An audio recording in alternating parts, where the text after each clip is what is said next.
जादुई गोल्डन फल और अद्भुत रंगों वाले शेर। एक जंगल में एक लालची शेर रहता था जिसका नाम था लल्लू शेर। लल्लू शेर बहुत ही लालची था। वह हर छोटी सी छोटी चीज में लालच करता था। उसकी पत्नी दिव्या बहुत ही साधारण मिजाज की थी। वह हमेशा ही शेर को लालच न करने के लिए बोलती रहती थी, लेकिन शेर तो उसकी सुनता ही नहीं था। दिव्या शेरनी की कोई संतान नहीं थी। वह आज तक मां नहीं बन पाई थी। इसीलिए दिव्या शेरनी बहुत परेशान रहती थी। वह जंगल के जानवरों के बच्चों को अक्सर ही अपने पास बुला लिया करती थी और उन्हें अपने साथ ही खाना खिलाया करती थी। शेर ये सब देखकर बहुत ज्यादा जलता था, क्योंकि वह तो अपना खाना अपनी पत्नी दिव्या को भी खिलाना पसंद नहीं करता था। जंगल के जानवर अक्सर ही शेरनी से मिलने उसकी गुफा में आते रहते थे और शेरनी भी अपने जंगल के सभी जानवरों से बहुत मोहब्बत करती थी। एक दिन वह लालची शेर जंगल में जा रहा होता है। तभी उसे जंगल में कुछ जानवर एक साथ खड़े हुए नजर आते हैं। उन सभी जानवरों को एक साथ देखकर लल्लू शेर एक बड़े पत्थर के पीछे जाकर उनकी बातें सुनने लगता है।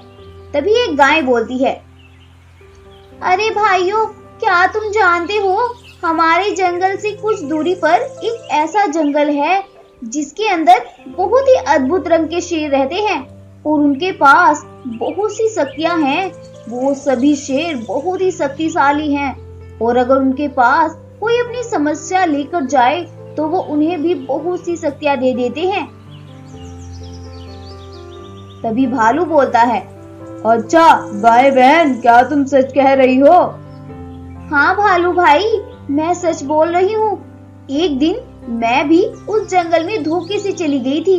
तभी कुछ शेर मेरे पास आए और उन्होंने मुझसे पूछा, गाय बहन, हम तुम्हारी क्या मदद कर सकते हैं? लेकिन मुझे तो किसी भी चीज की जरूरत ही नहीं थी, इसीलिए मैं अपने जंगल ऐसे ही वापस आ गई। अच्छा, ये तो बहुत बढ़िया है बहन। चलो देखते हैं, अगर हमें किसी चीज की जरूरत हुई तो हम भी उस जंगल जाते हैं। शेर इतना सुनकर वहां से तुरंत ही चल देता है और वह सीधा शेरनी के पास जाता है और शेरनी से बोलता है, अरे भगवान, सुनती हो? मुझे 2-3 दिन के लिए किसी काम से दूसरे जंगल जाना है। तुम अपना ख्याल रखना, मैं जल्दी ही वापस आ जाऊंगा। लेकिन तुम्हें क्या काम है दूसरे जंगल में? अब क्या मैं तुम्हें डिटेल में बताऊं? बस मुझे जाना है, काम है। ठीक है, तो फिर चले जाओ, मुझे क्या बता रहे हो? और शेर तुरंत ही वहां से निकल जाता है। बहुत देर तक ढूंढने के बाद आखिर शेर को वह जंगल मिल ही जाता है।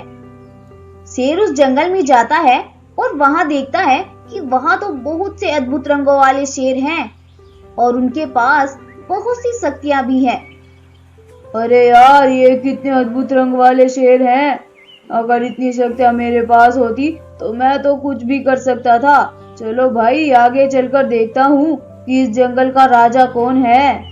इतना बोलकर लल्लू शेर थोड़ा आगे चलता है और आखिर में उसे उस जंगल के शेर की गुफा भी नजर आ जाती है। इसके पास तो इन सब शेरों से ज्यादा शक्तियां होगी। चलो चलो, इसको मस्का लगाता हूँ। और उसे बहुत ही धीमी आवाज में बोलता है, अरे महाराज, मुझे आपकी मदद चाहिए। क्या हुआ? मैं तुम्हारी क्या मदद कर सकता हूँ? अरे महाराज, हमारे जंगल के सभी जानवर बहुत मुसीबत में हैं, क्योंकि हमारे जंगल में एक शैतान घुस आया है और मेरे जंगल के जानवरों को अपनी कुछ जादुई शक्तियों से नुकसान पहुंचा रहा है। अच्छा, ये बात है, तो तुम्हें मुझसे क्या चाहिए? अरे महाराज, मुझे आपसे कुछ शक्तियां चाहिए जिससे मैं उस शैतान का मुकाबला कर सकूं और उसे अपने जंगल से भगा सकूं। शेर के ऐसा कहने पर विशाल सिंह राजा उसे एक सुनहरा फल खाने को देता है और बोलता है, ये एक जादुई फल है, इसे खाने से तुम्हारे अंदर बहुत सी शक्तियां आ जाएंगी जिससे तुम